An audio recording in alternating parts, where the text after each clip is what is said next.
Welcome all to the presentation. This is Dr. Saravanan. In this video I am going to explain how to solve an assignment problem using MS Excel. Hope you are all ready. Let me start with some basic understanding about an assignment problem. Okay, an assignment problem usually seeks to find an optimal solution such that one-to-one maximum assignment can be made between people to projects, jobs to machines, and some other examples. The most common objective of any assignment problem is to minimize the total cost or the total time, but sometimes it can be even a maximization objective. The most important characteristics is a job can be assigned to one worker, right? So the quantity is going to be only one. So which means I have written here the supply nodes and the demand nodes. So the availability at any supply node is going to be 1 and the requirements at any demand node is going to be 1. So that is the underlying meaning of that important characteristic. So each job or worker can be assigned to at most one machine or one project. So which means if S1 is supplying to D2, again S1 cannot supply to D1. So it can be assigned from only one machine to one project. Okay, let us get into a practical problem through which we can understand. So this is the question that I have chosen to explain the assignment model, right? You can see here there are 9 variables actually, right? The 9 variables is the 9 cells that I have mentioned here. So this 11, 14, 6, 8, 10, 11, 9, 12, 7 or unit cost. Okay, so if A is assigned to project 1, the cost is 11. If A is assigned to project 2, the cost is 14. So the ultimate objective of an assignment model is what? To minimize the cost such that optimum assignment is being made between the supply and the demand. Here A, B and C are supplies. This Pro 1, Pro 2, Pro 3, that's project 1, project 2 and project 3 are demands. Okay, so 11, 14, 6, 8, 10, 11, 9, 12, 17, these are all the cost. Okay, so let me go and explain the objective function here. Objective of any transportation model is to minimize cost. So this is the equation which explains the minimization of cost. You can see here it's 11. Okay, so x is a variable name used, so x a1, so it is 14 x a2 plus 6 x a3. so this is how it has been explained for b1 b2 b3 and c1 c2 c3. okay, fine. So let us get into the problem. Okay, so here I am going to use two matrices. So one is the question matrix that I have used. Okay, one is the question matrix that I have used. Okay, I am just copying, and the second matrix is related to assignment. Okay, fine. Second matrix is related to assignment. So from A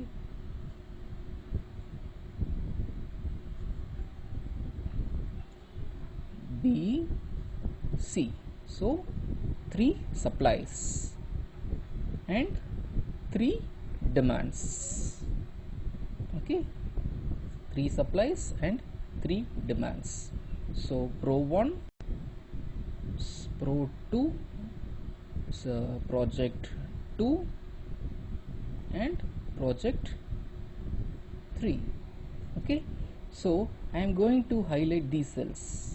The reason is I am going to get the answers here. So A is going to be assigned either to Pro 1, Pro 2 or Pro 3. So I am going to get the answers here. Okay, here I am going to use the formula, right? The formula is equal to sum of all the cells that is related to supply A, right? And again equal to sum of all the supplies that is related to supply B, and the next all the supplies that is related to C. Fine. So this is supplies. Okay, supplies, or it can be called as flow outs. Why it is called as flow out? From here the demand is going to be met, so it can be called as flow outs. And now here it is going to be demand, or it can be called as flow ins. Why it is called flow ins? Because here the demand lies, so it is flow in. Okay, so again here also I am going to use the formula sum of the cells that is related to project 1, right, and here it is related to sum of project 3, so that is the demands, right, and here it is related to project 3, the demand for project 3. So I have explained the supply and demand with some basic formulas, right. Now I am going to create a matrix that is related to equations. So any model will be have certain constraints. I am going to define the constraints here. Okay, so the equations, you can start with a linear programming equation. So irrespective of the assignment model or transportation model, it works in the logic of linear programming. So now I am going to frame the equation. So there is two classifications we can make here to have better clarity. One, it is supply constraints, right. So in supply constraints, okay, in supply constraints, so there is three constraints, right. So one is A, B and C, clear, and demand constraints. So in demand constraints, again there is three demands. So one is project 1, project 2, sorry, project 2, project 3. Okay, so these are all the points. A, B and C are supply points. Project 1, project 2, project 3 are demand points. Now I am going to define flow in and flow out. Just check here, right. So A, B and C, A, B and C is having flow out, right, only flow out. There is no flow in for A, B and C. So all the flow ins are 0. So what is flow out? The flow out is the formula that we have used here, right, the summation. So just equal to E19, okay, equal to E20 equal to E21. So now the flow in and flow out for A, B and C is done. Now moving on to the projects. So project 1, project 2 and project 3 have demands or flow ins, right. So we have only flow ins, there is no flow out. So 0, 0, 0, clear. We have used formulas here. Let me highlight it with a different color. Okay, so now the project 1, 2 and 3 have flow ins. Here this is flow ins.